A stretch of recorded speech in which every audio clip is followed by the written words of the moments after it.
Oi gente, tudo bem? Meu nome é Fernanda, estou de volta com mais um vídeo e no vídeo de hoje eu vim aqui para fazer finalmente a análise literária de A Cantiga dos Pássaros e das Serpentes. Então se você gosta desse tipo de conteúdo, já deixa aqui nos comentários e deixa seu gostei que isso me ajuda bastante. Bom gente, finalmente, depois de muito demorar, cá estou para fazer então esse vídeo da análise literária. Para quem tá chegando nesse vídeo e não sabe o que é a análise literária, né? Esse é um quadro que eu comecei no ano passado aqui no canal, onde basicamente eu escolho uma série que eu já tenha lido para fazer uma releitura, e aí todo mês eu releio um livro e venho aqui e faço um vídeo com a minha análise sobre esse livro. Então eu faço um resumão com spoilers para quem não leu e quer assistir o vídeo e quer saber o que acontece, ou para quem leu faz tempo e quer relembrar algumas coisas, enfim. E vou falando sobre alguns pontos do livro, sobre personagens, leio os meus quotes preferidos do livro também. E ano passado eu já tinha feito da série Trono de Vidro, que é a minha série preferida, né?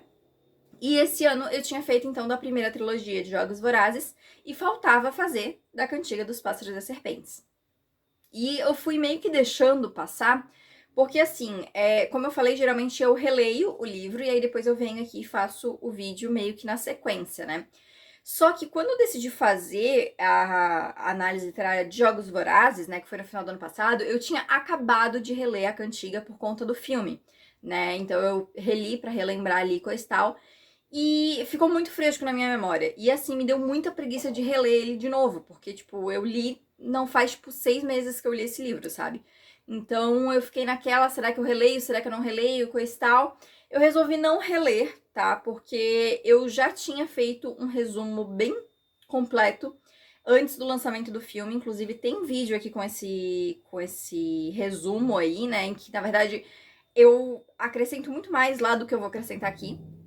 Então eu meio que só reassisti o vídeo, vi o resumo ali, e eu já tinha deixado separado os pontos que eu iria falar sobre esse livro. Então tá tudo muito fresco, apesar de que eu li já faz mais um tempo, ainda tá tudo muito fresco.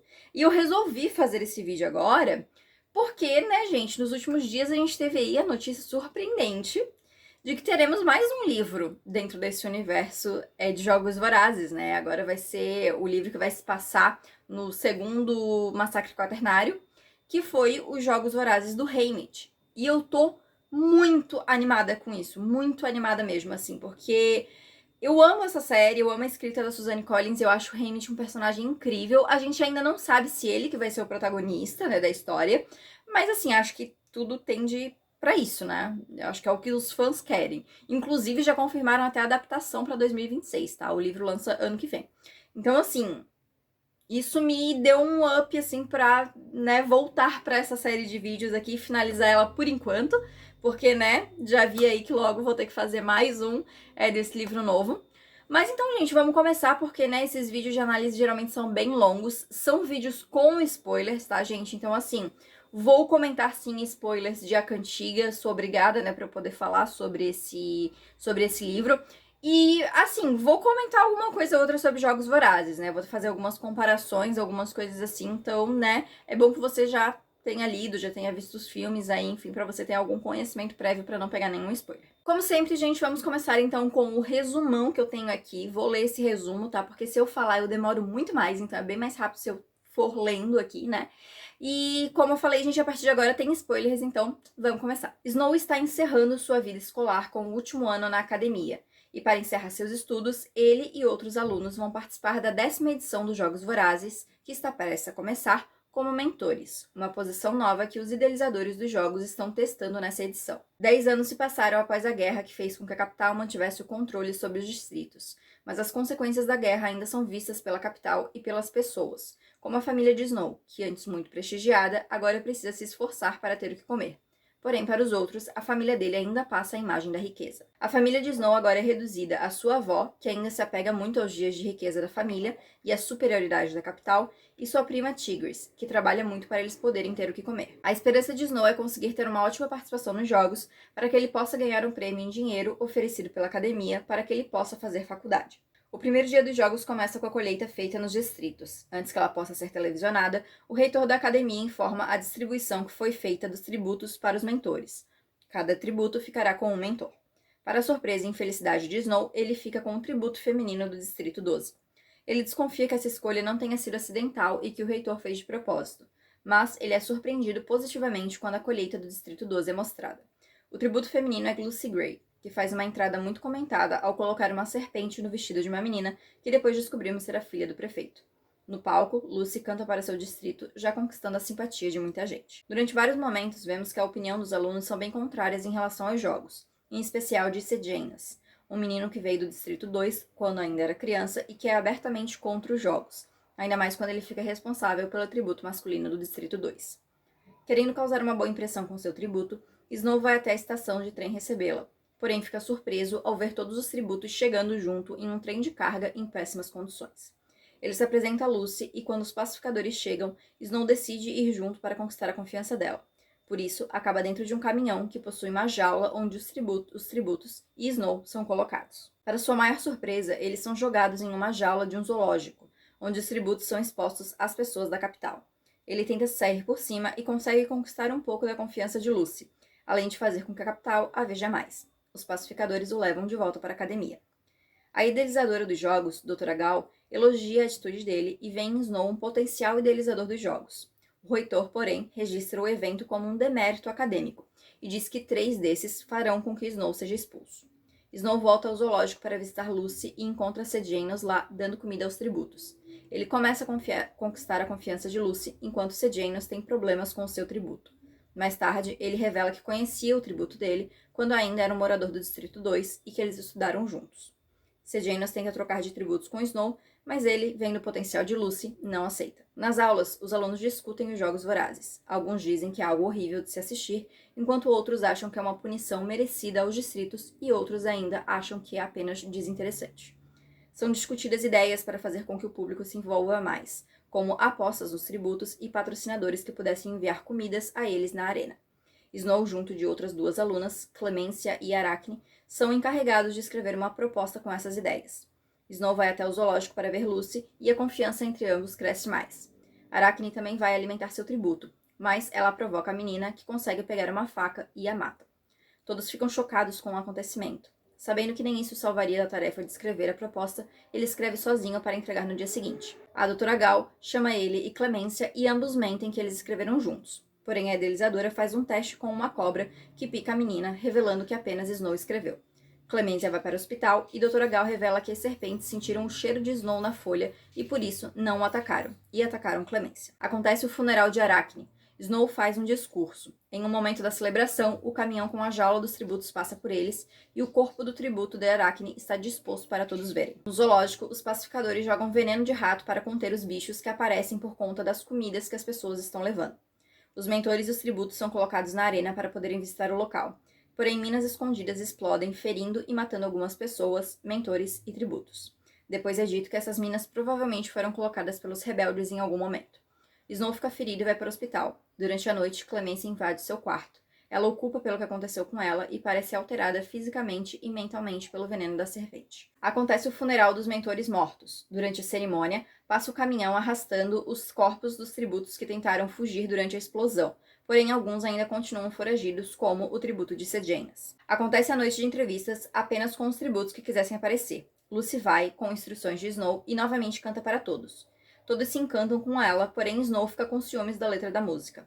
Os últimos preparativos para os jogos são feitos e acontece o último encontro entre os tributos e os mentores. Snow dá a Lucy o estojo de pó compacto que sua mãe usava e sugere que ela coloque outro pó ali, que Lucy entende ser o veneno de rato no zoológico. Ao se despedirem, Lucy o beija. O dia do início dos jogos chega e os mentores acompanham tudo. Ao revelar as imagens das câmeras, todos são surpreendidos ao ver que Marcus, o tributo de Sejanus, está pendurado no centro, ainda vivo, mas bem machucado. Sejanus surta ao ver a imagem e sai da sala depois de várias acusações.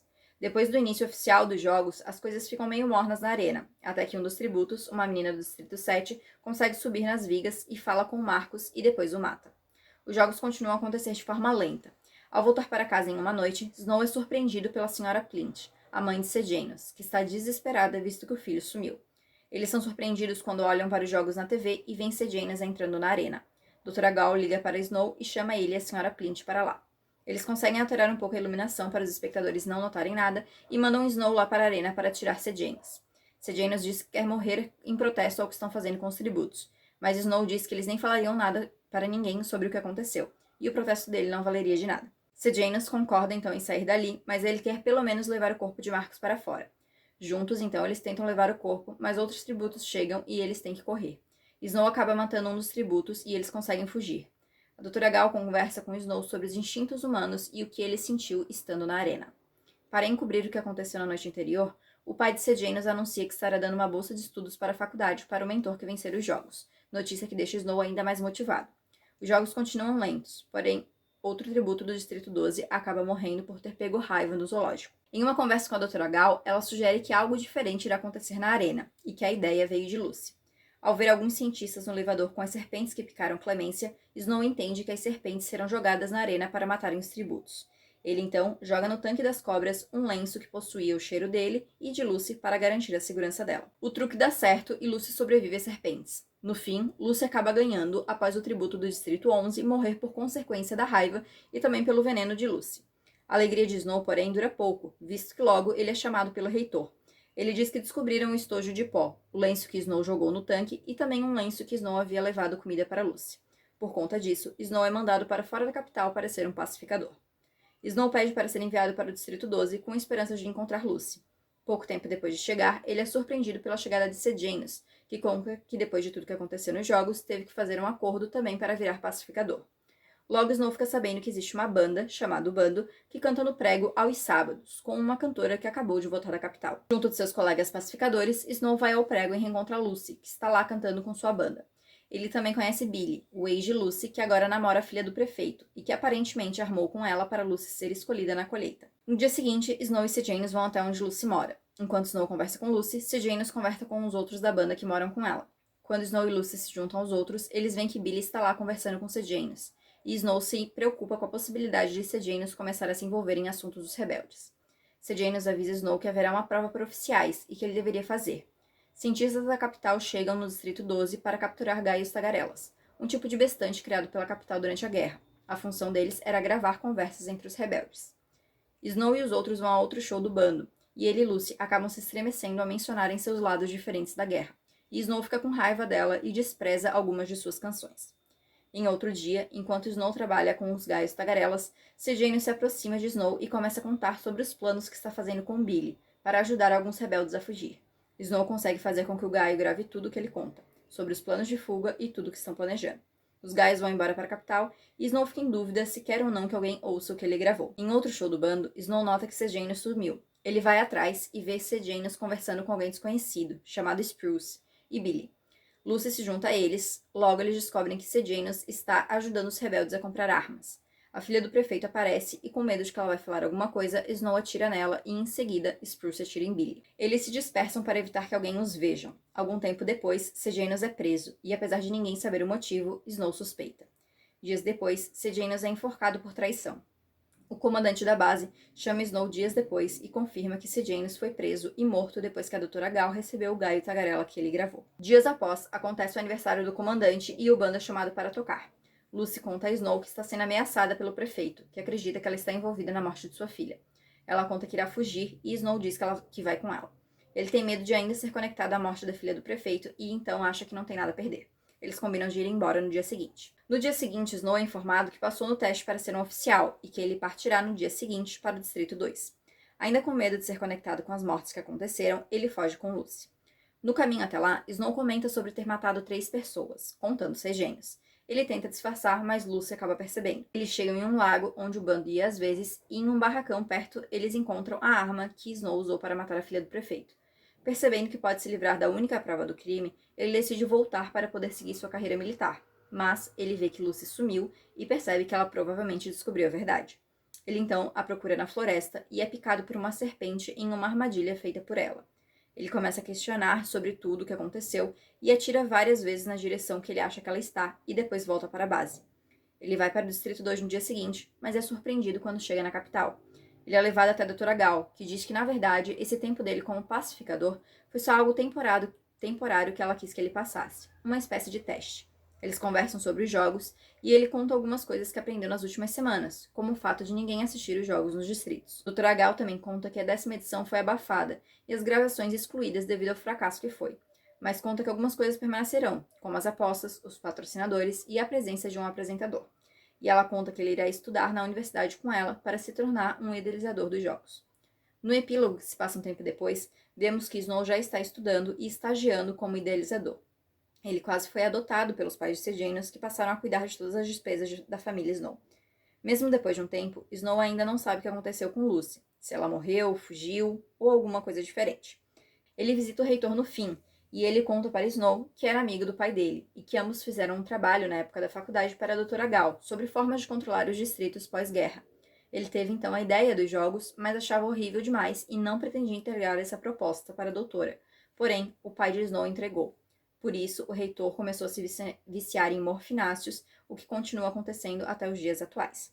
No fim, Snow pensa sobre como colocou o veneno de rato em uma seringa do reitor, e como logo ele irá morrer, e ele pensa então sobre seu triunfo. Bom, gente, tem bastante coisa acontecendo nesse livro, né? Li ali aquele resumo, assim, que tem bastante informação, mas ao mesmo tempo, tipo, tive que tirar bastante coisa para não deixar muito longo. E, assim, para um livro, ele tem um tamanho considerável, vai. Ele tem bastante coisa acontecendo, assim, eu acho que é um livro que consegue aproveitar bem os enredos que estão sendo trabalhados a todo momento. E eu queria começar comentando nesse vídeo de hoje a minha opinião sobre ele, porque é um livro que eu acho que divide muitas opiniões. Tem muita gente que desde que esse livro foi lançado acha que esse livro é muito ruim, que é muito parado, que não acontece nada, coisa e tal, é desnecessário. E eu fui ler esse livro a primeira vez com um pé um pouco atrás, porque assim, eu fiquei naquela, tipo, eu gostava muito da trilogia original. Mas fiquei naquela, o que eu quero ler um livro que se passa, tipo, 60 e poucos anos antes da história da Katniss, focado no Snow ainda, sabe? Por que que eu ia querer ler um livro assim, sabe? Mas eu acho que eu me surpreendi demais, sabe? Porque eu não acho que ele seja o melhor livro da série, né, como um todo, mas eu acho que ele é um livro bem consistente e acho que o propósito dele fica muito claro, pelo menos pra mim, né? É um propósito que hoje, na verdade, fica um pouco mais embaçado, porque o que aconteceu? Ao que parece, ao que se sabe, a Suzane ela quis escrever este livro como uma resposta aos fãs do livro, né, da série, que sempre pediam para ela mais livros, né? Ah, a gente quer ver a edição do Finnick, a gente quer ver a edição do Haymitch, a gente quer ver, né? E iam trazendo esses pedidos. E aí ela escreveu esse livro, né, já mostrando a origem do Snow, mas também mostrando a origem dos jogos, para fazer os fãs meio que perceberem o problema de se querer mais conteúdo sobre os Jogos Vorazes em si, quando na trilogia ela fez questão de criticar, né, essa abordagem dos jogos e o jeito com que a população, principalmente da capital, encarava os jogos, né? Porque o pessoal da capital encara os jogos como um entretenimento, né? E ela meio que colocou de um jeito que os fãs pedindo por mais livros era meio como se a capital estivesse pedindo por mais jogos. Então, né, ela ficou meio assim e ela escreveu esse livro meio como uma resposta para isso, né? Tanto que, assim, várias pessoas que falam sobre Jogos Vorazes, eu já vi muita gente comentando disso, e que sempre batiam no ponto de que, gente, não adianta pedir mais livro depois desse, porque a Suzane não vai mais escrever, porque justamente a crítica sobre escrever sobre jogos ela fez aqui. E aí ela surpreendeu lançando um novo, né, falando desse lançamento do novo livro.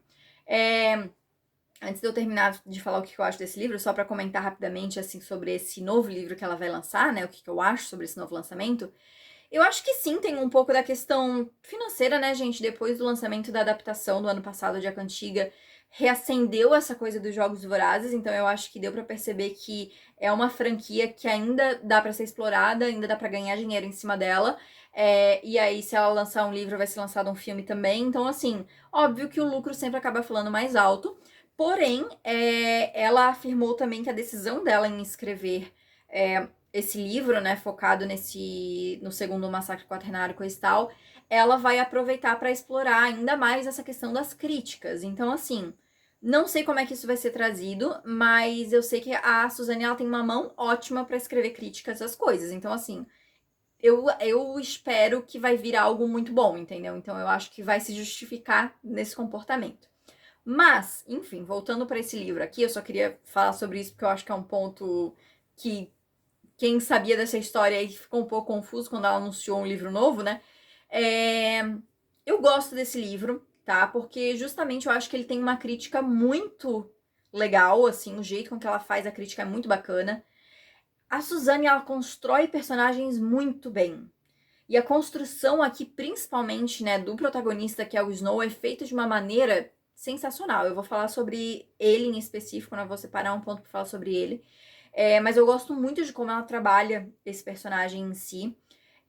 E como, ao criar essa história que se passa antes, né, de Jogos Vorazes, a gente consegue estabelecer paralelos e ver as críticas realmente que ela queria que os leitores vissem, fazendo essas comparações, sabe? Como era aqui, como é lá em Jogos Vorazes, coisa e tal, que eu vou comentar sobre isso, é o próximo ponto que eu já vou falar. Então, assim, eu gosto muito desse livro. Eu gostei ainda mais quando eu fiz a releitura no ano passado, sabe? Eu acho que eu consegui prestar mais atenção nos detalhes, consegui, talvez por já saber o que ia acontecer na história, eu consegui me envolver um pouco mais e achei que a leitura foi um pouco mais dinâmica do que quando eu li a primeira vez. A primeira vez eu senti que demorou um pouquinho pra engrenar, sabe? E uma coisa que eu gosto nesse livro particularmente é porque, assim, ele é dividido em 3 partes, se eu não estou enganada. Deixa eu ver aqui. É porque os outros livros têm uma marcação que é fácil de ver onde é que é a marcação. Mas deixa eu ver. Se eu não me engano, são 3 partes. 3 ou 4. E eu acho que isso ajuda muito, porque apesar da história ser um pouco mais densa do que dos outros livros dos jogos, tanto é que esse livro é bem maior, essa divisão dá essa impressão de que, tipo assim, a gente tem um enredo central, mas a gente tem mini enredos acontecendo. Gente do céu, eu tô tentando chegar aqui só pra confirmar se são 3 ou se são 4 partes, mas eu acho que são 3, peraí. Aqui, parte 3, São 3 partes e são, tipo, 3 partes mais ou menos divididas iguais. Aqui eu tô pegando só a última, mas a outra também. Então, assim, eu acho interessante isso, assim, que ela divide nessas 3 partes e aí fica parecendo, tipo assim, esse enredo inicial é isso, o enredo do meio é isso e o enredo final é isso. Mas é óbvio que tudo se conecta, assim, né? Mas eu gosto porque faz a história ficar um pouco mais fluida pra mim, pelo menos, sabe? Mas enfim, gosto muito desse livro. Entendo um pouco as críticas dessa questão do livro ser um pouco mais denso e coisa e tal, mas gosto muito dele e acho que quem leu a trilogia e ainda não leu esse tá perdendo, então leia, por favor. Bom, vamos começar então com o primeiro ponto dessa análise, que é um ponto que eu tava doida pra comentar já desde o primeiro vídeo de Jogos Vorazes, porque quando eu reli Jogos Vorazes, eu tinha acabado de reler a cantiga por conta do filme, e aí, tipo, tava tudo muito fresco. E aí eu queria muito comentar sobre isso, que é a diferença dos jogos lá em Jogos Vorazes e os jogos aqui em A Cantiga. Porque assim, quando a gente tá lá em Jogos Vorazes, né, a gente vê através dos olhos da Katniss, a gente vê a grandiosidade que são os jogos, né? Então, assim, a gente vê que, né, são escolhidos os 24 tributos, né, que em cada distrito tem uma situação diferente, mas assim, cada distrito que vai chegando mais pro fim são distritos mais pobres, distritos mais miseráveis, né? Mas assim, sua grande maioria são distritos em que não tem tanta questão de comida, abundância de comida, né? Então são tributos que vão chegar nos jogos passando fome, né? E estão um pouquinho bem mais magros do que deveriam por conta dessa questão de não se alimentarem tão bem e coisa e tal. E aí, desde o momento em que eles entram no trem para ir para a capital, né, para ter o início dos jogos depois da colheita, eles são surpreendidos por esse fator, nossa, comida, né? A primeira coisa que já mexe com eles, porque, né, principalmente como a gente tá vendo pelo ponto de vista da Katniss, ela teve muita questão com fome, né? Ela passou muita fome, ela, a família dela, ela teve que aprender a caçar por conta, né, dessa questão da fome. E quando ela vê, tipo assim, o banquete das coisas sendo servidas e coisa e tal, a extravagância realmente ali da capital, não só da capital para a capital, mas da capital para os tributos, eles se surpreendem muito e eles é algo que realmente mexe com eles, assim, né? Essa coisa da comida, assim, tanto que é falado várias vezes. E ela ainda comenta em relação ao Pita também, que o Pita também, apesar dele ser filho de padeiro, coisa e tal, ele também não é cheio da comida, não come tudo que ele quer e tal. Então ele também fica meio embasbacado com a quantidade de comida que é oferecida e é o tempo todo, e é jantares, e é não sei o que, blá blá blá. Então é uma coisa muito que desde o início já é dada essa grandiosidade, mas esse exagero realmente até de comida, né? E aí a gente já começa a ver a diferença aqui pros jogos lá da 10ª edição, né?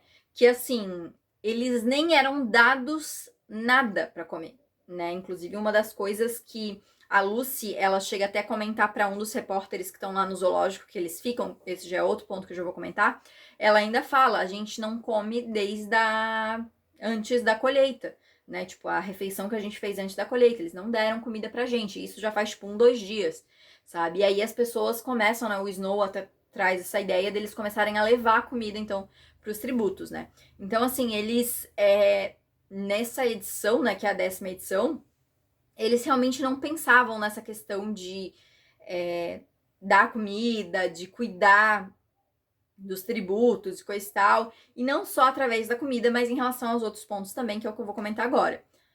Outra questão, né? Eu falei ali que depois da colheita eles entram no trem e vão e já começam a ser surpreendidos, não só pela questão da comida, mas também, nossa, o trem é tudo muito bonito, tudo muito chique, tudo de primeira. Lá em Acantiga, eles são levados num trem de carga, tudo no mesmo compartimento, que não tem, tipo, nenhum banheiro para eles irem, né? Quando eles chegam na capital lá em Jogos Vorazes, eles são levados para o centro de treinamento, onde cada distrito tem o seu andar, e é tipo um apartamento gigantesco com tudo que eles possam imaginar, além da comida, né? Também roupa, eles podem ter acesso a tudo que eles quiserem ali. Tem a questão do treinamento, né? Que eles têm acesso às armas, têm acesso a tudo que eles possam imaginar em questão de treinamento. Então, assim, eles chegam e realmente é algo que deixa eles, assim, né? Muito distante da realidade que eles vivem nos distritos.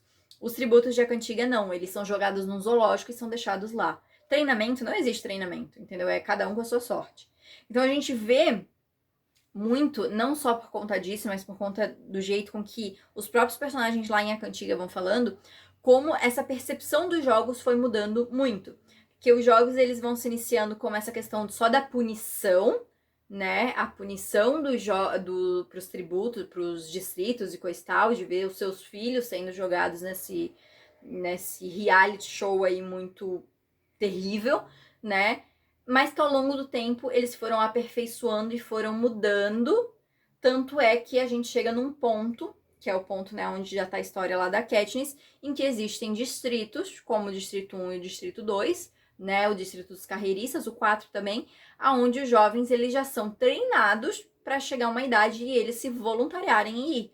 Que chega a algo ser um objetivo para eles chegarem lá e fazer. Então, tipo, eles foram mudando tanto essa visão dos jogos, não só para a capital, mas também para os distritos, que no final alguns distritos já estavam até querendo participar, já estavam almejando essa participação nos jogos, sabe? Então é interessante a gente ver como vai tendo essa mudança, e não só nessas coisas em relação a como eles tratavam os tributos, mas como eles viam os jogos também, né? E a gente vê que, tipo assim, nessa edição, que é a 10ª, né, que é onde o Snow participa como mentor, muitas coisas estão se iniciando ali. Então é o primeiro ano que tem mentores, que já na edição da Katniss já tá tendo há muito tempo. Tem os patrocinadores que começam nessa edição, lá na Katniss já tem. As apostas que começam aqui, lá já tem. Então a gente começa a ver muita coisa que tá se iniciando no livro do Snow, que lá no da Katniss a gente já tem como algo muito estabelecido, né? Além disso, também em A Cantiga a gente vê e tem muito essa discussão sobre o que os alunos ali da academia acham sobre os jogos e o quanto isso é um reflexo da população da capital achar sobre os jogos. Porque nesse livro a gente vê que os jogos ainda é algo muito recente, né? A 10ª edição só. E muita gente não assiste. E até tem a discussão que tem gente que diz que é muito difícil de assistir, que é muito terrível de assistir, os jovens se matando um ao outro ali, que, tipo, é só muito ruim de assistir. Aí tem outros que acham que não, é legal porque eles merecem. E tem outros que acham que, tipo, pô, é chato de assistir porque, eles se matam lá, daí tem uma hora que fica parado e não sei o quê. Então a gente vê como tem essa divisão de opinião, enquanto lá em Jogos Vorazes a gente vê que é quase uma unanimidade na capital que as pessoas amam os jogos. Realmente é algo que, entre elas, assim, eles esperam o ano inteiro pelos jogos. Então a gente tem muito essa diferença de como os jogos eram vistos lá para como os jogos eram vistos lá em Jogos Vorazes, sabe? Então tem essa distinção. E a gente vê também ali, através do final, né, com o Snow se transformando no idealizador, a conversa dele com a doutora Gal, o como esses jogos vão se transformando e eles vão percebendo como que eles têm que fazer, o que eles têm que mexer para conquistar mais a atenção do público ali, né? E até no final que o Snow também diz que, tipo assim, ele tava lá no Distrito 12 e ele viu que, tipo assim, a gente faz tudo isso e jogos para punir os distritos, mas os distritos eles não assistem porque eles não têm televisão. Então, assim, tanto que ele chegou no Distrito 12 e ninguém nem sabia quem ele era, quem era a Lucy, por que ela tinha ido pra capital, porque não era algo que as pessoas acompanhavam. E aí o que acontece lá em Jogos Vorazes? Lá em Jogos Vorazes a gente sabe que todas as casas eles têm uma televisão e quando tem uma programação da capital, quando tem coisa dos Jogos Vorazes, eles são obrigados a assistir. Se não assistir, acontecem punições. Então, assim, a gente vai entendendo como chegou naquele ponto que o Snow percebeu nesse início que, não tá sendo eficiente. A gente precisa mudar de um jeito para fazer com que essa punição seja mais eficiente. E aí vai chegar no ponto que chegou lá no livro de Jogos Vorazes. Então, assim, eu gosto muito de fazer essa comparação, principalmente porque eu li os dois livros muito juntos, assim, e é nítida essa diferença, sabe? Essa de como era visto nesse livro aqui, onde era a 10ª edição, e como é visto lá na edição da Katniss, sabe? Tem assim, é muito distante. E ao mesmo tempo em que a gente não tem, né, ainda não tem nada sobre como foram esses 64 anos que separam a edição da Katniss da edição da Lucy, por exemplo, eu acho interessante porque o livro da Cantiga, ele te dá indícios suficientes para você criar na sua cabeça e você entender como chegou desse ponto para lá, sabe? Você entende porque a Suzane dá isso para você. E o que eu gosto é que tem coisas que não é de forma óbvia, tipo, não precisa um personagem chegar lá e falar. É na sutileza da narrativa, assim, também. E eu gosto particularmente disso. Então, eu acho genial, assim, o jeito com que a Suzane faz isso e a gente consegue traçar esses paralelos. E tem muito a ver também com o próximo ponto que eu vou falar, que é a questão dos jogos serem vistos como entretenimento, que é algo que lá nos jogos da Lucy não era assim, e lá nos jogos da Katniss com certeza já era 100% assim. Então, só para completar essa questão das comparações, né, porque realmente ali na época da Lucy, a gente vê que os jogos eles são tratados como essa questão é uma punição e é uma punição mesmo. Eles tentam fazer alguma coisa para ser tipo muito ruim para os distritos e bom para a capital, mas dá para ver que eles não estão conseguindo ainda, tanto é que tem aquelas discussões, coisa tal que eu comentei já, que muita gente não quer assistir os jogos porque acha chato, porque acha muito ruim de assistir, acha, enfim, né, não é agradável, não é algo visualmente legal.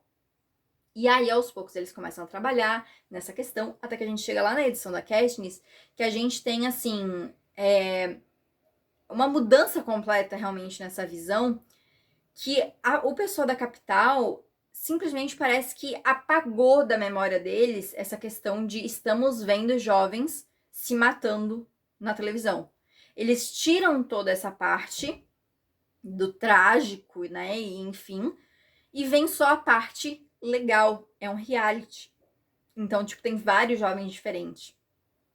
Eles apresentam narrativas diferentes. Então, por exemplo, nos jogos da Katniss, né, é feita ali a narrativa do romance entre os dois. Nossa, a capital ama isso. É como se eles estivessem assistindo um filme, uma novela, assim, realmente. Viram um entretenimento que todo mundo gosta de assistir. Eles apostam nisso, né? Eles têm os patrocinadores ali que gastam o dinheiro deles ali investindo nos jogos. Então, assim, a gente tem muita essa mudança dessa dinâmica de como os jogos eram só uma punição e depois, além de uma punição, ele virou um entretenimento pra capital total, assim, né? Tanto é que a gente chega naquele ponto em que, assim, ninguém questiona. Óbvio que tem algumas pessoas que são contra ali, tanto é que no terceiro livro, que é onde a guerra realmente, né, acontece ali, a gente vê que algumas pessoas da capital são aliadas dos rebeldes, mas, assim, o número é muito menor do que deveria ser, né? A gente vê que realmente os jogos têm uma aceitação muito grande por conta realmente desse espetáculo que eles transformam em jogos. E é algo que eu também já tinha comentado em outro vídeo, eu só não lembro de qual livro foi. Eu acho que foi Jogos Vorazes mesmo. Talvez em Chamas, não lembro. Mas que foi essa questão de que eles usam também o poder da mídia para transformar isso ainda mais. Então, nesse livro, por exemplo, na Cantiga, eles trazem a figura de um apresentador para ter ali fazendo entrevistas e para fazendo umas gracinhas ali ao vivo e coisa e tal, para fazer as entrevistas com os mentores durante os jogos, a entrevista com os tributos antes dos jogos. Então, a gente tem toda uma situação que começa a ser criada de um programa de televisão, de um show de entretenimento, e a gente vê isso já no ápice lá nos jogos da Katniss, né? Em que realmente tudo isso é muito glamourizado, assim, que as pessoas realmente, como eu falei, elas esquecem a parte feia dos jogos e elas focam realmente só na parte do glamour e do, ai, olha como é bonito, tem o desfile inicial ali da abertura, olha as roupas dos tributos, olha que legal, olha como tal pessoa é bonita, olha como ele é carismático e coisa. Então vira realmente algo que eles ligam muito da parte do reality em si, né? E esquecem as partes feias que se trata os jogos realmente, né? Então eu acho muito interessante como a gente tem essa transformação dos jogos. E como eu falei novamente, é algo que a gente consegue preencher as lacunas na nossa cabeça muito bem. E eu tô muito curiosa para ver como é que vai ser essa retratação dos jogos no novo livro. Porque é no meio do caminho, né? Meio do caminho não, já é mais perto da Katniss do que desse da Cantiga. Mas assim, a gente ainda vai ver algo, eu acredito que não seja 100% como estava lá no da Katniss, mas muito diferente do que estava aqui na Cantiga, né? Então assim, até porque naquela época, o Snow eu acho que já era presidente, né? Quando teve o segundo massacre quaternário, eu não lembro se isso é comentado em algum momento, mas assim, ele já estava trabalhando lá há muito tempo, então assim, ele já tinha mudado bastante coisa ali dentro, então acho muito interessante isso, assim. Isso é um assunto que eu poderia falar por muito, muito tempo, já tô falando até mais que eu deveria sobre isso, mas é porque eu acho muito legal essas comparações, assim, a gente vê como tudo isso vai sendo trabalhado e como a capital faz de tal modo que, tipo, até alguns distritos mesmo, até alguns tributos passam a ver os jogos como um entretenimento e como algo que eles querem participar, sabe? Então, maravilhoso. Vamos falar sobre personagens, então? Nesse vídeo eu queria focar muito mais na questão ali dos jogos e coisa e tal, que eu perdi bastante tempo falando sobre isso, né? E aí, como esse livro não tem tantos personagens assim, eu separei dois pra comentar só, que é a Lucy e o Snow. A gente tem outros personagens ali coadjuvantes, né, que eu acho que são muito importantes pra história acontecer, como o Sejanus, por exemplo, o Reitor, né, a Doutora Gal e coisa e tal, acho que eles têm um papel importante. Só que assim, eu acho que o papel deles é muito bem definido no livro, eu não preciso ficar falando muito sobre, porque eu acho que quem leu já entendeu o papel deles ali, e é isso, enfim. A Lucy é uma personagem que. Eu vou começar falando sobre ela, né? É uma personagem que até hoje eu fico meio assim em relação a ela, porque eu não sei muito bem o que achar em relação a ela. E isso eu acho muito legal, porque ela é construída de um jeito que ninguém sabe direito, né? Então, assim, ela, a primeiro momento, né, quando ela aparece na história como tributo ali, coisa e tal, quando ela vai pra capital ali, né, como tributo, coisa e tal, que ela conhece o Snow, eu acho muito interessante, porque assim, logo de primeiro momento, ela não confia nele, ela não acredita nele, não tem motivos pra isso, né, e eu acho que isso é muito bem trabalhado, assim, ela tem um cinismo, um ceticismo, assim, que é muito legal de ver, e aos poucos ela vai confiando nele, ela vai meio que tipo, tá, ok, vai, né, e aí, né, até que tem a questão do romance dos dois acontecendo. Só que eu sempre fico muito em dúvida, porque eu acho que a narrativa, até por ser é uma narrativa em terceira pessoa, ao contrário de Jogos Vorazes, que é a primeira pessoa, pelo ponto de vista da Katniss, essa é em terceira, mas é acompanhando o ponto de vista do Snow. Então, como é acompanhando o ponto de vista dele, eu acho que fica muito. Fica muito nas entrelinhas, assim, realmente, a questão da Lucy em si, né? Então, ela realmente, dali dos jogos, ela realmente confiou nele, passou a confiar nele? Ela realmente passou a gostar dele, se apaixonou por ele? Ou foi uma coisa de momento? Tipo assim, ela sabia que para ela ter uma chance de sobreviver aos jogos, ela precisava dele. Então, tipo, foi uma relação aonde ele usou ela para chegar onde ele precisava e ela usou ele para chegar onde ela precisava. Sabe? Então, assim, eu acho que a Lucy é uma personagem que eu não consigo, tipo, definir exatamente, porque eu acho que não fica claro em nenhum momento, sabe? Então, cada vez que, tipo, eu vi o filme, eu li o livro, eu reli o livro, eu não consigo ter um perfil claro da Lucy, eu não consigo, tipo, enxergar se realmente, não, era tudo verdadeiro pra ela e, enfim, e no final ela ficou, né, decepcionada ali ao descobrir a verdade sobre o Snow e coisa e tal, ou não, tipo, ela tava também, tipo, meio que usando ele na situação, tal, acabou continuando a levar a situação até quando ela resolveu sair daquilo, quando ela realmente viu a verdadeira face dele. Eu não sei, é muito confuso, mas eu gosto muito disso.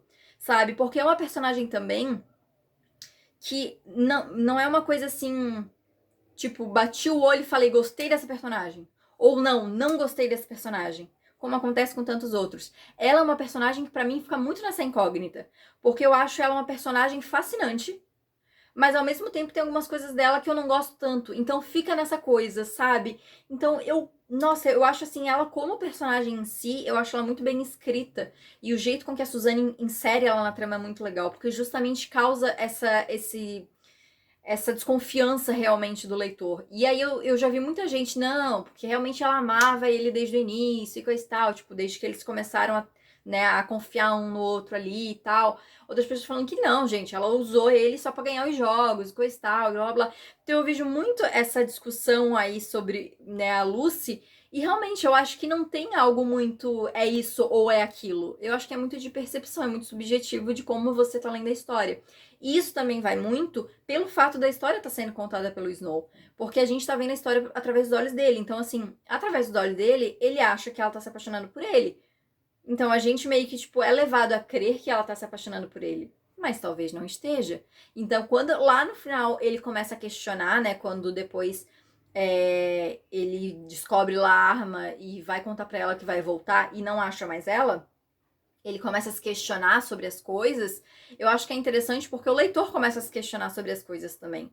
E eu acho isso muito legal, sabe? Eu acho que a Lucy, o ponto interessante da Lucy é justamente a gente não ter certeza sobre ela. E no final a gente não ter certeza nem sobre que fim teve ela, sabe? É muito legal isso, porque realmente a gente não sabe, o Snow não sabe.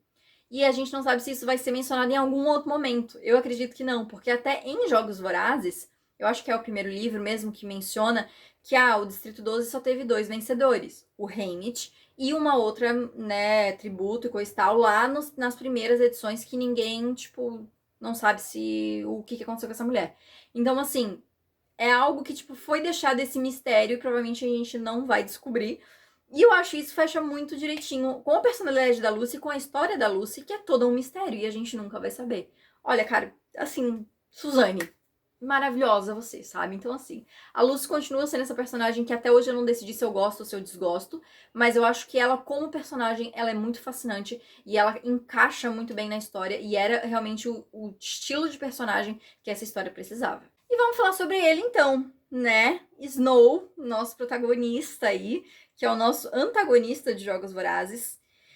E eu acho ele um personagem interessantíssimo. Não no sentido tipo, nossa, amo ele, torço pra ele, estou do lado dele. Não, mas no fato de achar que ele é um personagem muito bem escrito. Isso não tem como negar. E eu gosto muito porque, assim, quando eu li pela primeira vez a Cantiga, eu comecei a leitura e eu tinha essa imagem, né, de quando o Snow ele aparece nesse livro, né, a gente vai conhecendo o personagem desse livro em específico. A gente fica pensando, nossa, como é que ele vai chegar a ser o vilãozão que ele é lá em Jogos Vorazes, né? Vai ter que acontecer um monte de coisa para ele ir mudando e enfim. Mas é interessante porque quando eu fui fazer a releitura da última vez, eu fui notando que, na verdade, o Snow sempre foi o mesmo. É óbvio que ele tem um desenvolvimento, ele vai passando por coisas que vão ajustando tal, mas a essência dele sempre foi a mesma. Ele só, no início, ele gostava muito de passar um pano para ele mesmo, né? Porque às vezes ele falava algumas coisas, pensava algumas coisas, que depois ele tentava se justificar com ele mesmo. E às vezes, quando a gente tá lendo da primeira vez, essas coisas passam batidas. Tanto é que algumas coisas passaram batidas por mim quando eu li a primeira vez. E aí na segunda vez eu falei, pera, eu não lembrava que tinha isso aqui já aqui, sabe? E aí a gente vai percebendo que, tipo, desde o início ele não é uma boa pessoa, né? Ele não é um carinha bonzinho e coisa e tal. É só que ele vai tentando passar tanto pano pra ele mesmo que a gente, como leitor, acaba passando pano junto. Assim, até quando ele vai começando a passar dos limites, né? Eu acho interessante porque no livro a gente vê ele sendo responsável por 4 mortes, né? Diretamente ou indiretamente. O primeiro é o menino na arena, né? Quando ele vai entrar lá pra resgatar o Sejanas. E ele mata o menino, e é até onde surge a conversa sobre os instintos humanos entre ele e a doutora Gal. E que ele meio que, tipo, dá essa desculpa de que, tipo assim, não, mas eu matei o menino, mas foi legítima defesa, né? O menino ia me matar, ou era ele ou era eu, né? Então eu matei ele e é isso aí. Ele fica ainda com um pezinho na consciência, mas, tipo, ele dá essa desculpa pra ele mesmo. A filha do prefeito, que ele mata depois, né? E aí ele tenta usar a mesma desculpa. Não, mas assim, tudo bem, ela não tava tentando me matar, mas assim, ela ia sair dali, ela ia falar pra alguém e provavelmente, né, a gente ia ser preso, ia ser morto por traição, por associação com rebeldes e coisa e tal. Então foi um certo legítima defesa também, né? Ele vai passando esse pano pra ele mesmo. Ah, e tem a morte do Sejanus, que ele é indiretamente o quem mata o Sejanus ali, né? Porque se ele não tivesse mandado lá o Gaio Tagarela, o menino não tinha morrido. E aí ele tenta também dar uma passada de pano, ele sente um pouco mais porque tinha ali não era uma amizade, né? Não dá pra chamar de amizade, porque que amizade é essa, mas tinha uma espécie de relacionamento ali entre os dois, né? E ele sente um pouco, mas ao mesmo tempo ele passa esse pano de que não, mas o Sejanus, se eu não tivesse feito isso, ele ia se afundar, ele ia me levar junto ainda. Então foi melhor do jeito que eu fiz, que pelo menos ele se afundou sozinho, eu não me afundei junto. Então também foi um certo de legítima defesa, olha só que coisa. E é interessante que desse momento para a última morte dele, que é a do reitor, e eu falo a do reitor porque a da Lúcia a gente não tem certeza se ela morreu ou não, a gente vê bem uma diferença, porque na última morte ele já age bem mais como o Snow dos filmes, né? O Snow dos filmes, o Snow de Jogos Vorazes, que tá fazendo aquilo por um motivo e quer tirar a pessoa do caminho dele. A pessoa que tá atrapalhando o caminho dele, ele vai tirar. E é isso, sem peso na consciência e sem precisar se justificar falando que é legítima defesa ou não. Né? Então eu acho interessante que ele vai mudando esse jeito dele se portar e dele mesmo tentar se desculpar para ele mesmo. Então, tipo, ele vai percebendo as coisas e tipo, não, agora é assim, né? Tá no meu caminho, tirei, tá tudo certo, não vou me sentir culpado por conta disso. Enfim, né? E é algo que permanece até os Jogos Vorazes, porque né, lá em A Esperança a gente viu o depoimento do Finnick, que fala sobre essa questão de que ele matou muitos dos inimigos dele ao longo dos anos, usando veneno e coisa e tal, e que ele mesmo tomava veneno, né, e depois tomava os antídotos e coisa e tal. Então é algo que com certeza ele aperfeiçoou muito ao longo dos anos até chegar, né, na posição de presidente e coisa e tal.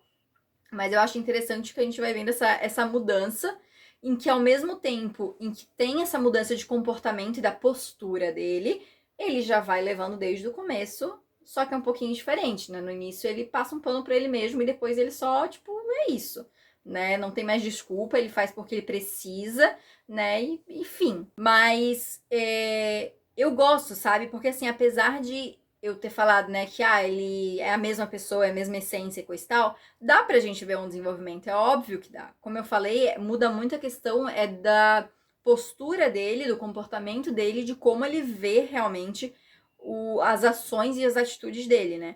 Então, ele do começo do livro para ele final do livro, a gente tem muito essa diferença entre como ele se porta em relação àquilo, né? Então, no início, ele ainda tinha muito essa coisa de tentar ser bonzinho em alguns casos, digamos assim, que eu acho que era muito mais por conveniência do que por ele querer ser bonzinho em alguns casos, né? Então, ele querer ajudar a Lucy. Ele não queria ajudar a Lucy, né? Ele queria se beneficiar e ganhar o prêmio. Então, não, mas depois ele se apaixonou pela Lucy. Não se apaixonou por ela, ele gostou de ter um certo controle em cima dela e queria continuar exercendo esse controle.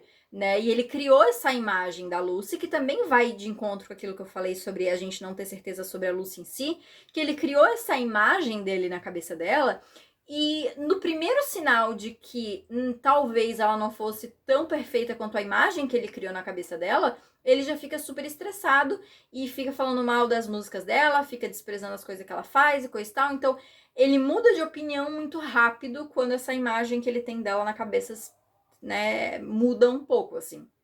Então, eu acho isso muito interessante, assim, como essa relação dele com a Lucy também vai moldando muito a personalidade dele e o jeito com que ele se porta, né? Então, no início é muito essa coisa de, ele quer lá ajudar a Lucy, ele vai se apresentar para ela, vai buscar ela na estação e coisa e tal. Então, ele vai tentando criar essa relação ali. E de início até ele mesmo fica muito claro que ele quer fazer isso pra ele poder ganhar, né, o prêmio e coisa e tal. Mas ao longo ali do início dos jogos coisa e tal, ele começa a colocar na cabeça dele que ele se importa com ela, que realmente ele tá fazendo isso, é óbvio que ele quer ganhar, mas ele também quer salvar a vida dela, ele também não sei o quê.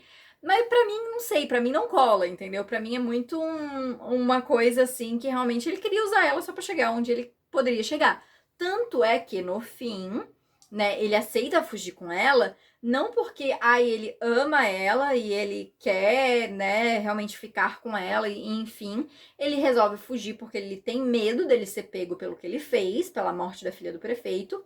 E assim que ele vê que não tem mais por que ele ter esse medo, ele desiste assim da ideia da fuga e já pensa, não, eu vou voltar porque eu tenho uma vida pra seguir aqui. Tchau, Lucy, fica com Deus e segue sua vida.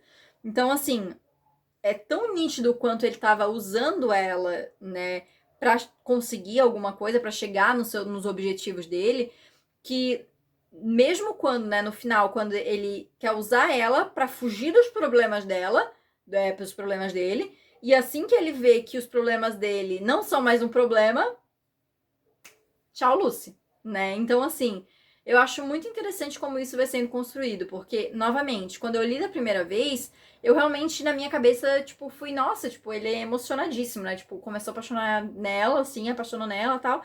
E aí, no final, eu fiquei, tipo, meu Deus, olha, né? Enfim, saiu atirando pra tudo quanto é lado ali pra matar a menina, tal, tal, tal, tal. Você fica naquela. Mas quando você começa a releitura, você vai percebendo essas coisas. E aí você vai vendo, cara, ele não apaixonou por ela, entendeu? Ele tava usando a oportunidade que ele tinha ali para um benefício próprio, né? Ele só pediu para ir pro Distrito 12 ali para tentar encontrar ela, porque naquele momento ele achava que ele não tinha mais nada. Então, tipo, cara, vou tentar ir atrás dela. Porque garanto que se ela tivesse ido pro Distrito 12 de volta e ele não tivesse sido colocado como pacificador, né, tivesse ganho o prêmio, coisa pra continuar, nunca que ele ia atrás dela, ele não ia pensar nela nenhuma segunda vez, ele ia continuar a vida dele e é isso. Então, assim, ele usa ela nas oportunidades que convém a ele, né, é isso. E é algo que realmente você vai percebendo nesses momentos, entre linhas e coisa e tal, e eu acho isso fascinante, sabe? Isso porque eu já achava o Snow lá em Jogos Vorazes um vilão muito interessante. E eu acho muito interessante a gente ver um pouco mais de como é a vida dele antes, como é que são os pensamentos dele antes e como é que ele age em cima disso, sabe? Eu acho isso muito legal ter acesso a esse Snow mais jovem pra gente entender, a gente poder preencher as lacunas também tal qual dos jogos, a gente poder preencher as lacunas de como o Snow que acaba esse livro vai virar o Snow lá de Jogos Vorazes. Você consegue imaginar claramente, porque tudo que vai acontecendo, eu acho que vai dando uma justificativa para ele ser do jeito que ele é lá na frente, né? E você vai entendendo realmente como ele chegou à posição de presidente e como a capital ainda tem o controle em cima dos distritos por conta do comando dele ali, enfim. Então, eu acho isso muito interessante, assim, realmente. Eu acho ele um personagem odiável, mas é um personagem fascinante. Assim, olha, acho que grande parte de eu gostar muito desse livro é por conta dos personagens que são muito bons, assim, é muito bom ver, acompanhar essa coisa da história, como eu falei, de você saber, de você não saber, tipo, se você acredita ou não na pessoa, sabe? Acho maravilhoso, assim, acho que a Suzane, ela trabalha muito bem os personagens dela, tanto na trilogia quanto aqui, assim, não é diferente, então gosto bastante, e gosto muito de ver, assim, como o Snow era antes, e perceber que, na verdade, ele sempre foi a mesma pessoa. Até me empolguei falando aí sobre o Snow, entendeu? Mas vamos lá, então, encerrar nossa análise lendo os quotes do livro. Esse livro até eu não separei tantos quotes, assim, na minha última leitura, mas eu vou ler aí só os meus preferidos aí pra não deixar esse vídeo ainda mais longo. E assim, gente, os quotes que eu vou falar, tem alguns que realmente são quotes que eu gosto, e tem outros que é pra provar que, tipo assim, as coisas que eu falei em questão, tipo, do Snow já ser uma pessoa ruim desde o início, sabe? Aquelas coisas todas. Então, assim, são quotes variados, tá? Temos referências também. Então, assim, vou ler aqui os meus preferidos. Para Coriolanus, os Plint e gente como eles eram uma ameaça a tudo que ele amava. Os novos ricos da capital estavam destruindo a antiga ordem com a sua mera presença. A garota do Distrito 12. Poderia haver maior tapa na cara? O Distrito 12, o menor distrito, o Distrito Piada, com adolescentes atrofiados de juntas inchadas que sempre morriam nos primeiros 5 minutos. E não só isso, mas a garota? Não que uma garota não pudesse vencer, mas na cabeça dele, os jogos vorazes eram sobre a força bruta, e as garotas eram naturalmente menores do que os garotos, portanto, estavam em desvantagem. O que foi? Perguntou ele. Você não está feliz? O Distrito 2, o garoto, é o que há mais de robusto na ninhada. Você esqueceu. Sou parte da ninhada, disse Sejanus com voz rouca. Estavam transportando os tributos em vagões de gado que nem estavam muito limpos. Ele lhes perguntou se eles tinham sido alimentados e se puderam sair para tomar ar fresco ou se simplesmente os trancaram lá dentro depois da colheita. Do jeito como se acostumara a ver os tributos na tela, ele não tinha se preparado adequadamente para aquele encontro em carne e osso, e uma onda de pena e repulsa tomou conta dele. Eram mesmo criaturas de outro mundo, um mundo desesperado e brutal. Eu não devia ter pedido, nem considerei que podia estar tornando as coisas difíceis para você. Me desculpe. É que as palavras de Sejanus saíram em uma torrente. É que essa coisa toda de jogos vorazes está me deixando louco. O que estamos fazendo? Botando crianças numa arena para se matarem? É errado de tantas maneiras. Os animais protegem os mais jovens da espécie, não é? Nós também. Nós tentamos proteger as crianças. Faz parte de nós como seres humanos. Quem quer fazer isso de verdade? Não é natural. Não, não responda, disse Sejanus. Ele está morto ou estará em breve, quando vocês o pegarem e o arrastarem acorrentado pelas ruas. Isso é direito nosso, retrucou a doutora Gal. Não é não. Não ligo para o que dizem. Vocês não têm o direito de fazer pessoas passarem fome, de puni-las sem motivos. Não têm o direito de tirar a vida e a liberdade delas. Essas são coisas com as quais todo mundo nasce, e não são suas para serem tiradas. Vencer uma guerra não lhes dá esse direito. Ter mais armas não lhes dá esse direito. Ser da capital não lhes dá esse direito. Nada dá. Ah, nem sei por que vim aqui hoje. Mas você não pode estar comparando nossas crianças às deles, observou Lucky. Basta dar uma olhada para vermos que as nossas são de uma raça superior. Uma olhada mostra que as nossas tiveram mais comida, roupas melhores e cuidado dental melhor, disse o reitor Highbottom. Supor qualquer coisa a mais, uma superioridade física, mental ou principalmente moral, seria um erro. Esse tipo de arrogância quase representou nosso fim na guerra. Os jogos vorazes em si tinham o talento medonho de jogar criança de distrito contra criança de distrito, de forma que a capital ficava com as mãos limpas da violência real. E é isso, gente. Separei só realmente alguns para não deixar o vídeo mais longo ainda. Mas é isso. Essa então foi a minha análise de A Cantiga dos Pássaros e das Serpentes. Não sei qual que vai ser a próxima série que eu vou fazer análise literária. Provavelmente vai demorar pra fazer, porque assim, esse vídeo já demorou pra sair, né? Já era pra ter saído faz uns 2 meses.